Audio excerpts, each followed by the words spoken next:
He said, "You're gonna do everything I tell you to do, and if you don't, I'll kill you right now, just like the other sluts have done." He just started coming at me, and I shot him. I don't know where I shot him. I just shot him, and he fell on the ground.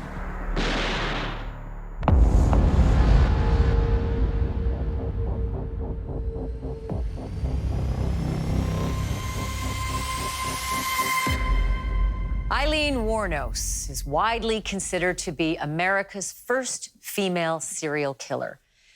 Coming from as tumultuous a childhood as you could imagine, Aileen was living on the streets by age 14, surviving by selling her body. She claims to have slept with hundreds of thousands of men during her time as a prostitute.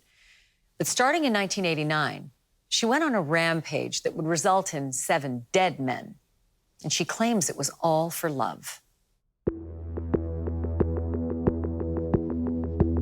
Marion County is located about an hour north of Orlando. It's a very nice country atmosphere for the most part. A lot of beautiful horse farms. Huge area. I think we cover about 1,600 square miles. And the sheriff's office there was the main law enforcement entity in the county. There was a lot of things that went on before we actually came up with any kind of a connection or a pattern or anything, things that you wouldn't recognize right away as being connected. For example, we had recovered David Spears' vehicle in Marion County long before we had any homicides in Marion County. We had recovered Charles Carskadden's vehicle in Marion County long before we had any bodies there. So it wasn't until later on that we started becoming more involved. The first thing we had was a missing person. His name was Peter Sims, and to this day he's missing. We've never recovered his body. And it wasn't until later that month when we lost Troy Burris. And he was out driving a truck doing deliveries between Ocala and Daytona Beach. And somewhere along the way, he disappeared and never returned home that night. We knew that someone or someones were killing single men, taking their vehicle and leaving their bodies in the woods. And all of the victims had similar circumstances. They were traveling alone on the highway and were shot multiple times with a small caliber pistol. They were all middle-aged white males between 40 and 65. In each case, something was taken from the victim. The license plates from all of their cars had been removed, and the interior of the vehicle was wiped clean. But one thing really stood out. Every time we recovered a vehicle, the driver's side seat was in the forward-most position. Now, we know from the size of our victims that wouldn't be how they would be driving. And as we started to work through between that and the .22 caliber, it started guiding us towards looking for somebody that was either very small, maybe younger, or female. And it turned out, once we had the missing person, when Peter Sims was missing, that we got a couple of composite drawings done of the people that had been seen leaving his car, and they were 2 females. Surprisingly, on the first day we did a release, the 5th lead we received, named Tyria Moore, and her alien's alias Lee. I can't hear you. Okay. I know what I did. I went back what I did. So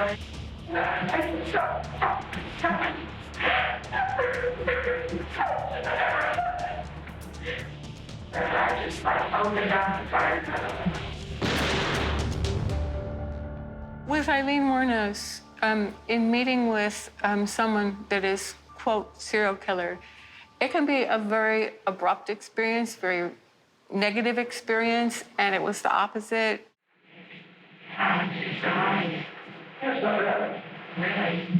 She was very willing to talk with me, very open about her own life history and her ability to identify why she did what she did. Aileen Wuornos had a really rough background.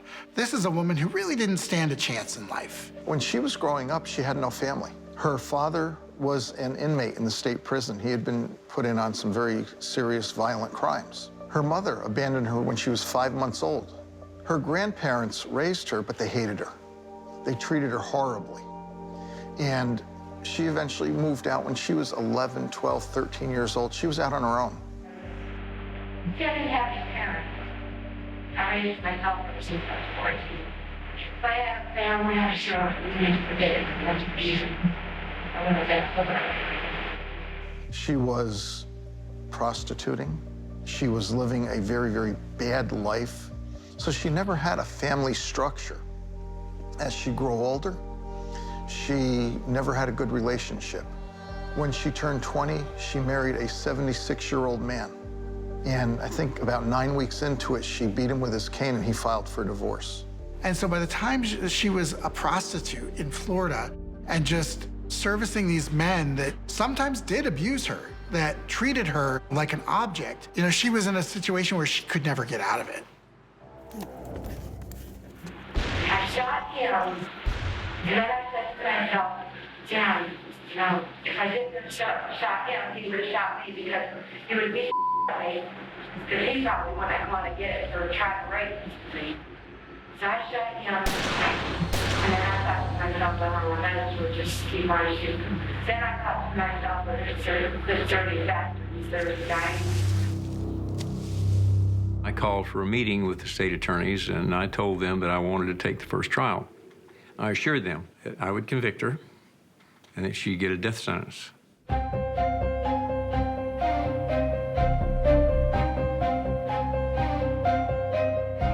evidence that we believe will be revealed during this trial over the next several days show that on November the 30th, 1989, when Richard Mallory turned east onto I-4, he didn't know that in less than 10 hours he'd be robbed, murdered, and his body would be left rotting in woods. Of course, he didn't know that he was about to pick up a predatory prostitute. He didn't know that he was about to admit and meet, admitted to his car, Aileen Wuornos, the woman who sits at his table. Aileen was evil personified. She determined to kill people in cold blood with no remorse, and had she not been caught, she would likely still be killing people.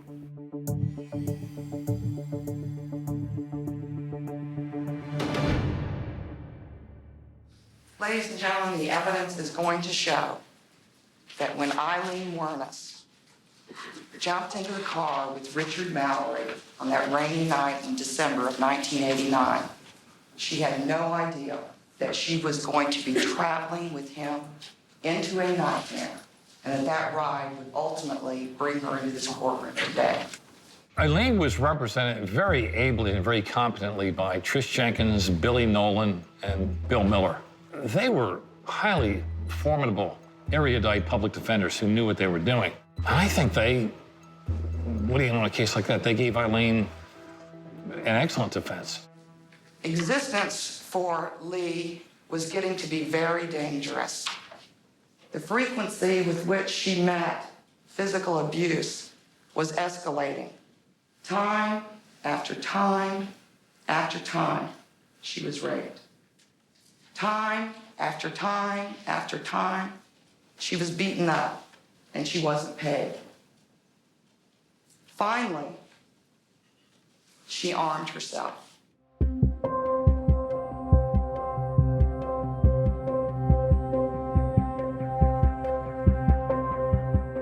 We believe this shows a pattern of criminality and intent that is admissible and that should be admitted in the trial of this case. I knew who the criminal court judge was, and I believed that I could get all 7 murders into the same trial.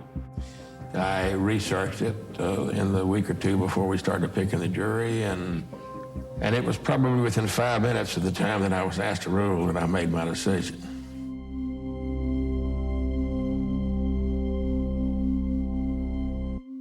How do you avoid a conviction when the jury is going to hear about 6, 7 possible murders against your client and she's actually confessed to all of them? There's a long road to go.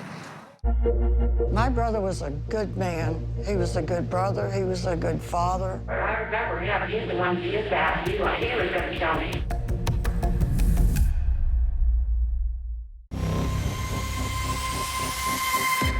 Aileen was in no way a criminal mastermind.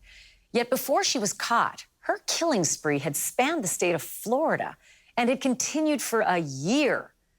Unfortunately for Aileen, the signature acts that she carried out in her killings would come back to haunt her at trial. One of the things that we found was a mistake, was that we didn't draw things together as quickly as we could have.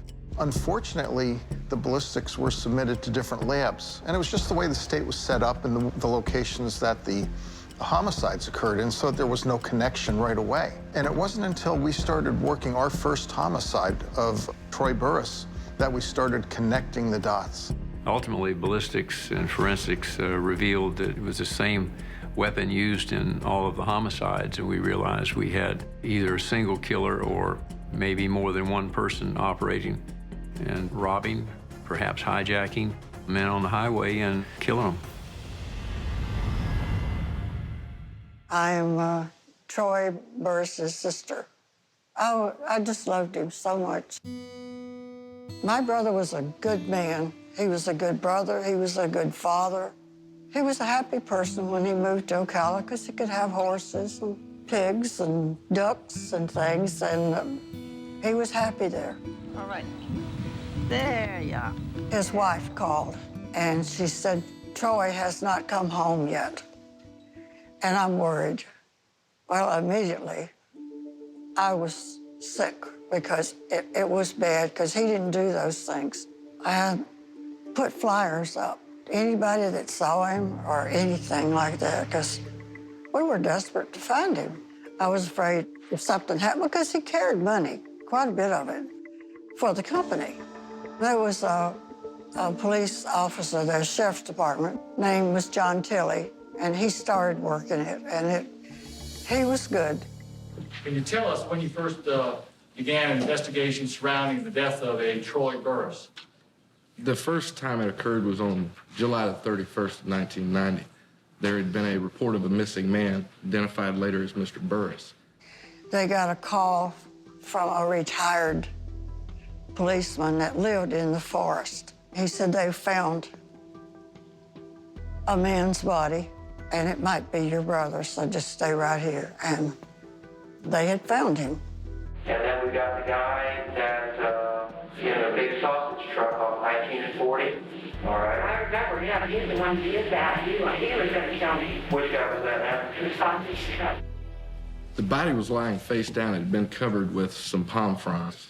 It was in an advanced stage of decomposition at the discovery. Oh, yeah, shot him. He turned around. Then he turned around. He was going to start running. And so I shot him down in the back. I was devastated. I didn't know what to do or how to do it. But I had to keep going because he was my best friend in my whole life. And I thought he would be with me for a lot of years. When you arrived at the scene, can you tell the jury what you saw? They directed me to the path back in the woods. I had walked back in the woods approximately 50 yards, and there I observed a red carpet. Upon closer examination, I observed a human hand protruding out from under the carpet. When I arrived, there was what appeared to be a small hump in the natural foliage that was covered by a maroon with a black trim rug, the type that you see in front of a business. We examined the exterior of the body. We noted that there were gunshot wounds on the upper part of the body. The 2 bullets that struck the left lung caused a tremendous amount of hemorrhage, and that was the fatal mechanism.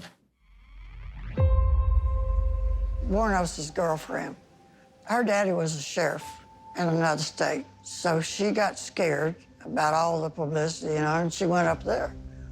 And he wouldn't let her just go away. So they gave her a package deal if she would help and get her to confess and all that they would not arrest her. I said, I don't like that. So he asked me, which would you rather have? You rather have both of them and may get a conviction, may not, or you want Wuornos, the one that killed your brother? And of course, I wanted Wuornos. I'd like to ask you if you know an Aileen Carol Wuornos, also known to you as Lee. Yes, I do. When she met Tyria Moore, she felt, this is my soulmate. This is the girl I want to spend my entire life with. I will never let her down. If they needed money, Aileen would go out and prostitute. She would take care of Tyria. She would make her feel loved. And did there come a point in time in your life that you and she formed a relationship? Yes, we did. How long did that relationship last? About 4.5 years. And could you describe the relationship to us? Well, we lived as lovers. She was so determined to protect Tyria that when her attorney came in, she said, no, I want to talk to the police. They had a private consultation, but she said, no, I want to confess. Well, I can't hear the confession. I want to be straight up with one thing right there now. Sure. The reason I'm confessing is there's not another I She said she'd do anything for you, didn't she? Yes, she did.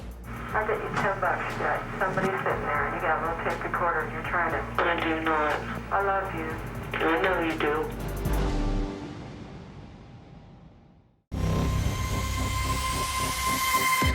In a life filled with hate, brutality, and abuse, Aileen Wuornos would only know love from one person, Tyra Moore, for whom she would literally kill, and kill often. She told you that there was something that she wanted to tell you. Correct. It's really tempting to say this was Thelma and Louise. These were these two women who were, fighting against, we don't know. This is one of the cases that became so fascinating because it was so easy to dream up these Hollywood scenarios from. We were sitting on the floor watching TV, and she just come out and said, I have something to tell you. And I asked her what, and she said that she had shot and killed a man that day. My last John, all right? I killed my last John. I was raped and beat to and was gonna get killed. Did she say anything else at that point? Yeah, later she was telling me that she had put the body in the woods under a piece of rug. Aileen was extremely, extremely upset when Tyria testified. She never thought she would turn on her like that, but she did. Did she tell you anything about why she shot the man? No. By looking at her, could you observe whether or not she had been injured? I saw no sign of injury. Did she ever indicate to you that she had been beaten and raped and robbed? No. Have you ever seen her with a gun? Yes. Did she tell you why she'd gotten the gun? She said it was for her protection. I believe that there are some charges that could have been filed against Tyria, but there was a prosecutor's decision not to do it. And essentially what they were looking at was this. She will be a better witness than a co-defendant. From what Lee did tell you, life on the road in her job was in fact dangerous. She told you that, didn't she? Yes. And she did tell you that she'd been raped and beaten, didn't she? It was before I met her that she had been raped and beaten, but... She did tell you that she'd been raped and beaten. Yes. And she said that that had happened on more than one occasion. Correct. Based on everything I know about this case, I do think that Aileen Wuornos' partner probably knew more than she said. She was the one who Aileen talked to, who Aileen told her what was going on. And it makes me think that she probably knew a lot more. She loved you, didn't she? Yes. She said she'd do anything for you, didn't she? Yes, she did. And she said this to you on numerous occasions. Correct. And nearly a year later, you decided to leave. Correct. And that was after you had seen a composite drawing on television. Is that true? Yes. And you thought you were a suspect. I really don't know what I thought at that time. I know I was scared. While you were in Pennsylvania, law enforcement people contacted you, didn't they? Yes, they did. When we located Tyria, she had some of the victim's property with her. And we transferred her back down. There was some sort of immunity deal worked out with the prosecutor, and she agreed to testify against Aileen. Hi, listen. All you have to do is prove yourself is innocent, and that is what it is. You are totally innocent of anything. My God, I can prove that you were. Just tell me right now, do you think you would pin me with this? If it comes down to my life being in jail for the rest of it, yes. I mean, what I know I'd have to tell. I'm sorry, but I would. I'll get you $10 bucks. You got somebody sitting there, and you got a little tape recorder, and you're trying to... I do not. I'd make a note of that. No, I don't. $10 richer. I love you. I know you do. You wanted me to make statements. Yes, I did. You wanted her to clear you, didn't you? Yes, I did. And in order for her to say what you wanted her to, you lied to her, right? Yes. Keep in mind, this is the first real relationship Aileen had maybe in her entire life. And this is what played into her confessing. Okay, so then what you're telling us is you're voluntarily coming forward to talk to us now. Yeah, to let you know that I'm the one that did the killing. And she's really, really a good person, honest person, working person, and she doesn't do anything wrong. I said to myself, I think this guy is going to kill me. And I grabbed my bag and whipped my pistol out toward him.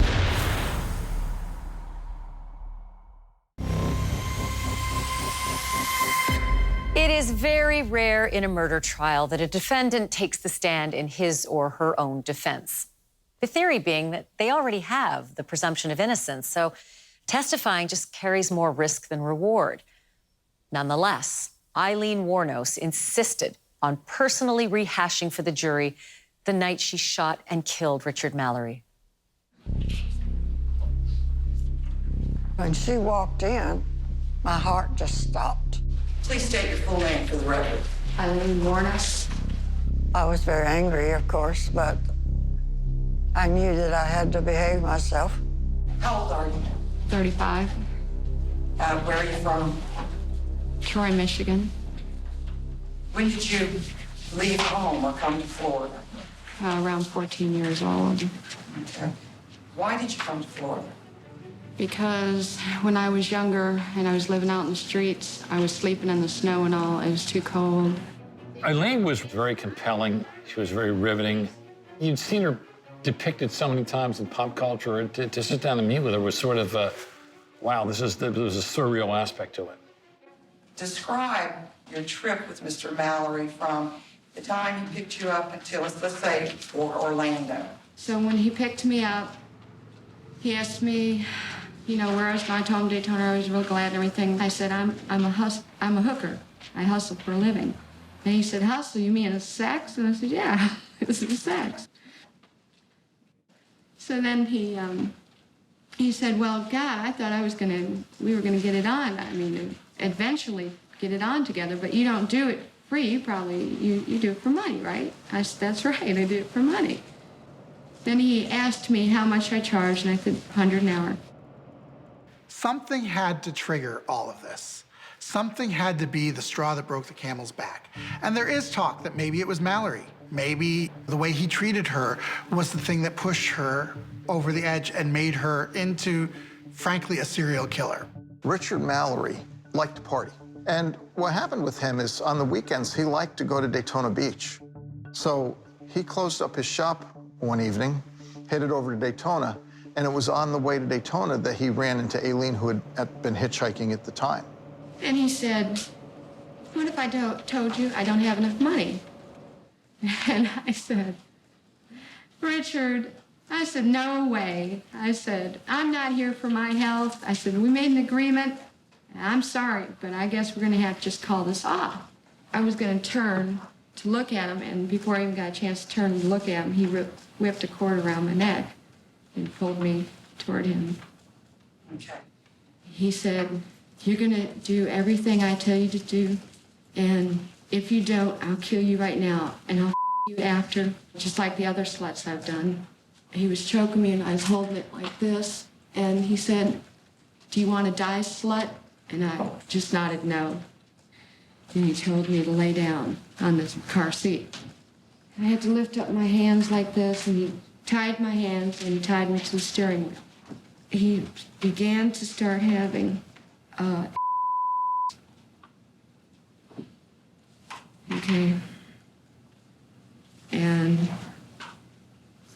he's doing this very violent manner.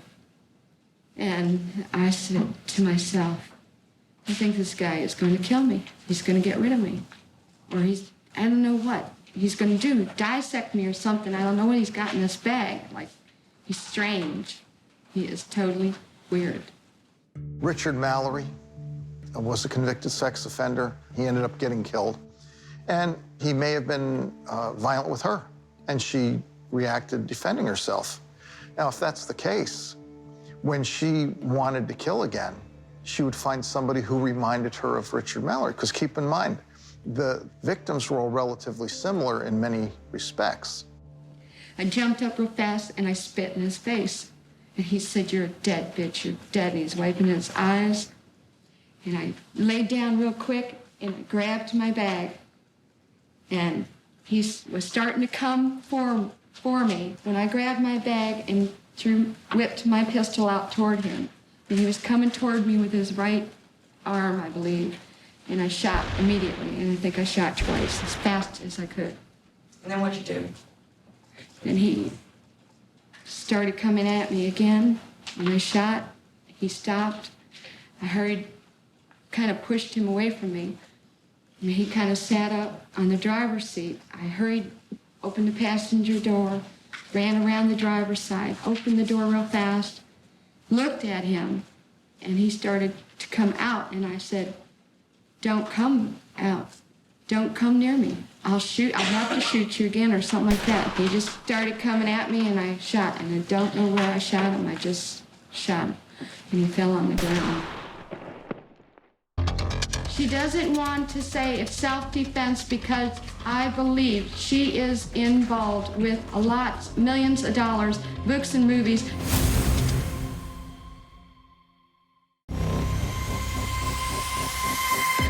To give you some idea of just how alone in the world Aileen Wuornos was, she would be the only witness called by the defense in the trial for her life.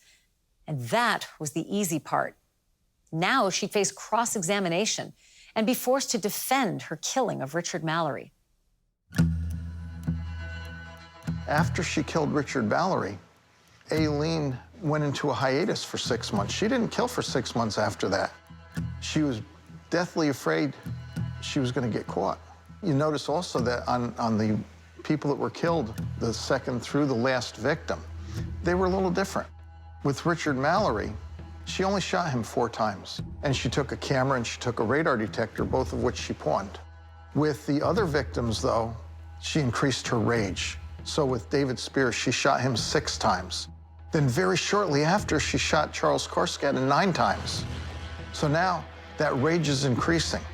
The time in between the killings is decreasing.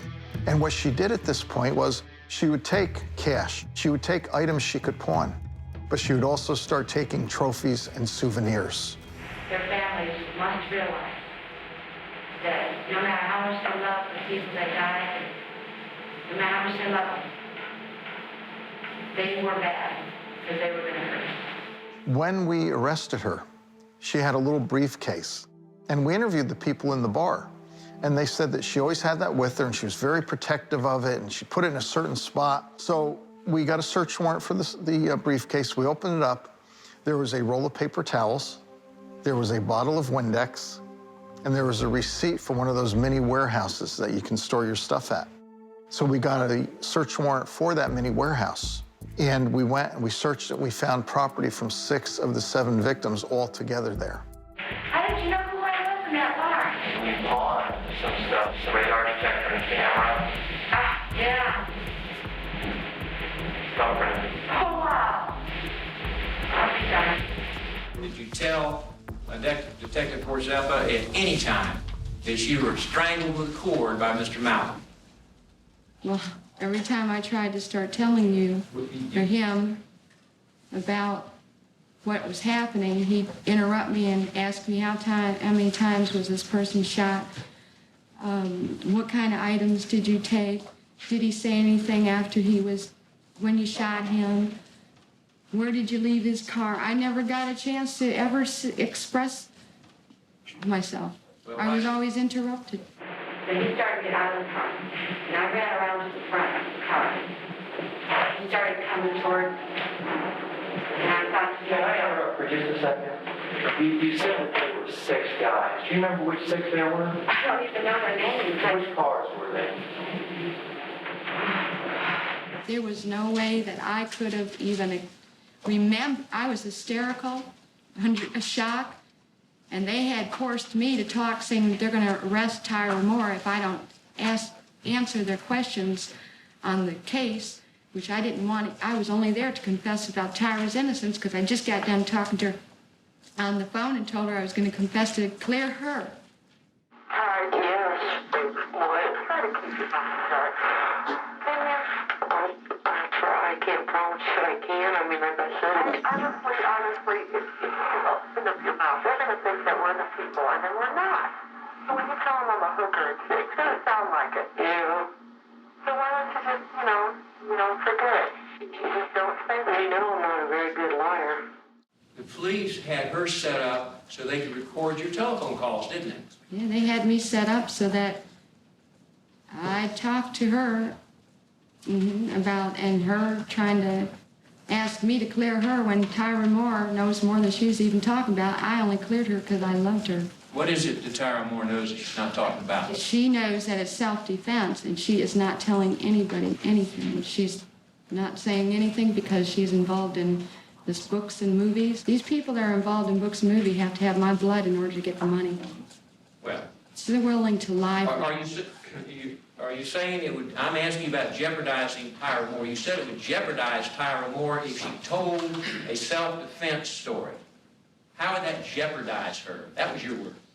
No, I'm talking about she doesn't want to say it's self-defense because I believe she is involved with millions of dollars, books and movies, and she doesn't want my acquittal because if I get convicted, she gets multi-millions. So does Mr. Horsenpaw, or whatever his name is, Munster, and a lot of you other detectives and police officers that are involved in this. I felt Aileen and part of her representation got taken over by people who were more interested in monetizing her and commercializing the value of her story. You had his car washed, get rid of any evidence that might be on it. I had the car washed to make sure my fingerprints weren't in that car because I was scared out of my mind about what I had just done. And you pawned his radar detector and his camera. I was a prostitute. Yes, I did that for food as I laid low. Aileen Wuornos was obviously acting when she got on the witness stand. She was really dramatic and animated, and she believed she was in the performance of her life and that she was doing well. How do you feel, Aileen? Bust these crooked cops in your conspiracy, please. Are you afraid, Aileen? You must remember that Tyra Moore had known for over a year that Lee Wuornos had shot Richard Mallory. And she didn't leave, and she didn't call the police. And you have to ask yourselves, what does that tell you? Either Lee was telling you the truth. Tyra Moore really did know he was in self-defense. Or Tyra Moore just didn't care. And Lee Wuornos will do what Tyra Moore wants because Lee Wuornos loves Tyra Moore. Lee Wuornos would do anything for Tyra Moore. Lee Wuornos would die for Tyra Moore. Aileen Wuornos has been portrayed as a victim by the defense. She's not a victim in any sense of the word. She's not a victim because she's a prostitute. She has chosen to be a prostitute. She was a woman, and I think this sort of contributed to a little bit of underlying misogyny in the culture, which is still present today, but even thicker back in the 1990s. She's going to make a lot of money by lying about this self-defense thing. Well, that's just not true, is it? Wouldn't it be a much more interesting story and a much more sellable story if this poor, pitiful prostitute simply doing her job and some guy did some horrible things to her, she killed him in self-defense? Now, that's a good story. We tried all 7 of those murder cases at one time, and that was devastating for her defense of self-defense. The jury might have bought that, but 7 times? That was not believable, and I knew that if we get all 7 of those cases in there, we would get a death penalty. Aileen, how do you feel about the verdict?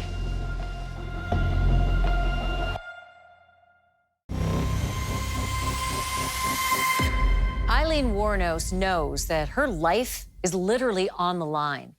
But at this point, all she can do is watch as the jury decides her fate. Mr. Davis has received the verdict from the foreman and delivered to the court for inspection and current form. In the Circuit Court, 7th Judicial Circuit, in and for Volusia County, Florida. State of Florida versus Aileen Wuornos, case number 91-257. Count 1, verdict. We, the jury, find the defendant, Aileen Wuornos, guilty of first-degree premeditated murder and first-degree felony murder of Richard Mallory, as charged in count 1 of the indictment. As to count 2, we, the jury, find the defendant, Aileen Wuornos, guilty of armed robbery of Richard Mallory with a firearm as charged in the indictment. So say we all. Your house is risk. I was raped. I hope you get raped. Scumbags of America. Aileen, how do you feel about the verdict? You need to say Innocent. And I was raped. And I was tortured. And they had a steering wheel, a kitchen steering wheel, and it had scratches all over it. It's broken. It's proof that I was tied that steering wheel, and I cannot believe it. But why did this jury find you guilty? I think it's media cover.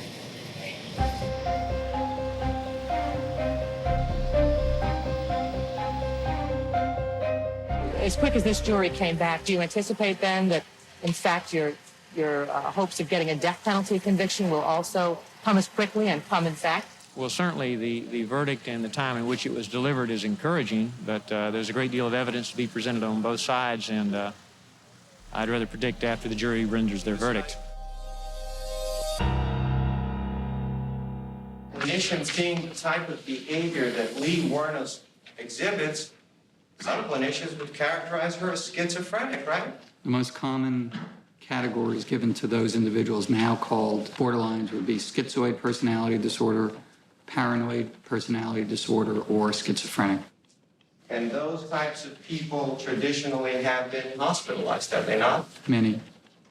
And right now we were talking about Lee being on the border of mental retardation, right? In that verbal, the verbal areas. And she's sitting here laughing while you're talking about that. Apparently. Is that consistent with a borderline personality disorder?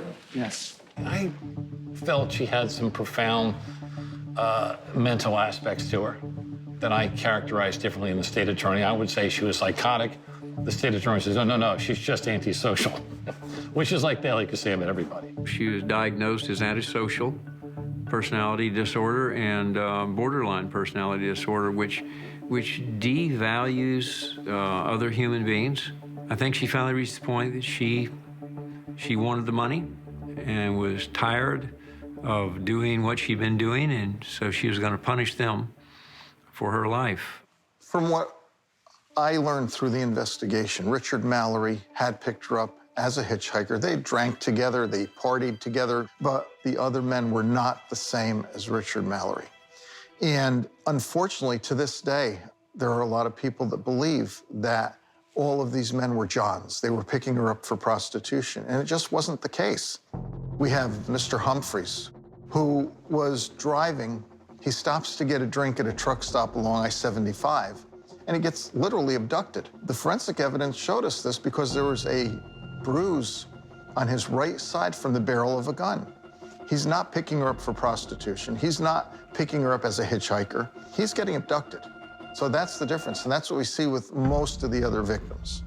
As to count 1, a majority of the jury, by a vote of 12-0, advise and recommend to the court that it impose the death penalty upon Aileen Wuornos, dated at DeLand, Volusia County, Florida, this 30th day of January, 1992. Have you ever had a 12-0 jury verdict for death? Not that I can recall. Have you ever not followed the jury's recommendation? Never. Never. What would... Nor have I gone outside of it. I've always done what they told me. That doesn't mean I'm going to do it this time. First of all, I'd like to say that I have been labeled a serial killer, and I am no serial killer. I've been framed by the law enforcement as a serial killer because of numerous men involved. But what I was a prostitute And in my prostitution, I happened to deal with a lot of men, at least 200, 250 men a month. And I ran into these men along the way in my prostitution. I do not feel, I was not out there to hurt anyone. I had no intentions of hurting anyone. And I had no intentions of killing anyone. I would not do that. I'm not that type of person. I was surprised that my lawyers had me just testify on the stand and then said, the defense rests this case because I did not know this was going to happen. For me to testify for myself, it seemed like I got a total raw deal. It is against the law and the judge of this court that you, Aileen Carol Wuornos, be electrocuted until you are dead. When we were appointed to Aileen, bear in mind, she was in what we call a post-conviction phase. In other words, her direct appeals had all been exhausted. We had argued that Aileen, particularly I think in the Marion County cases, when a certain attorney came in and took over representation of her, there was just little attention done to the proper, diligent, and thorough representation of Aileen, and more attention to how can we commercialize this and sort of make names for ourselves off it. And towards the end, Aileen became what we call a volunteer. She waived all her appeals. I guess she had recognized the futility in it and had become just saturated with despair and just simply wanted to go on to her, whatever she was awaiting on the other side. I was retained on Aileen Wuornos by the defense team to evaluate her for capacity or competency to waive her appeals. She had a very good sense of her actions, a sense of remorse about her actions, a sense of wanting to get things done and over with. She had felt like she had come to peace spiritually with things and just wanted things to be done. How do you feel? I'm satisfied. I'm going to be with the Lord soon. And I know it because I spoke the truth.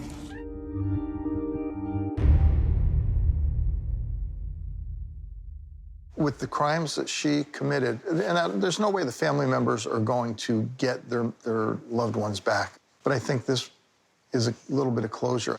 Maybe I'm more in favor of the death penalty than some people, but I think there are certain things that need to be addressed. I don't feel that a just and civilized society would execute someone like Aileen Wuornos. I don't think a just and civilized society would execute anybody. You know, I went to see her when she was put to death. She says, I will be back. Well, I'll leave out a word or two, but I said, no, bitch, you won't be back. The jury deliberated for just 1 hour and 48 minutes before handing down that death sentence recommendation for Aileen Wuornos. Less than 3 months later, she pleaded no contest to the murders of Dick Humphreys, Troy Burris, and David Spears, saying that she, quote, wanted to get right with God. She was given 3 more death sentences, and the last day on death row, her final words were these, and I quote, "Yes, I would just like to say I'm sailing with the Rock, and I'll be back, like Independence Day, with Jesus, June 6th, like the movie, big mothership and all. I'll be back. I'll be back." And with that, Aileen Wuornos was executed.